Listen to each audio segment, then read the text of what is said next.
Mula sa top 5 national officials ng gobyerno, nakakuha ng pinakamataas na performance at trust rating si Pangulong Rodrigo Duterte.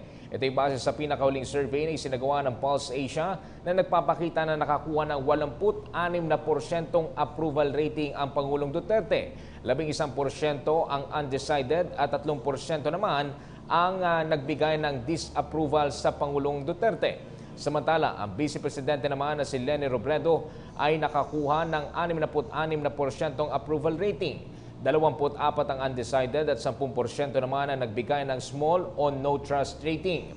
Para naman kay Senate President Aquilino Coco Pimentel III, nakakuha ito ng 61% approval rating at 55% naman ang nagbigay ng big trust rating. Nakakuha naman ng 46% approval rating si Chief Justice Maria Lourdes Sereno, habang 44 naman ang nagbigay ng big trust rating.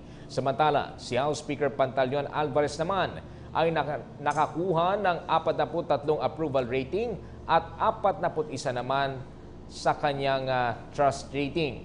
Isinagawa ang naturang survey nito lamang ika-25 ng Setyembre hanggang 1 ng Oktubre na may 1,200 respondents.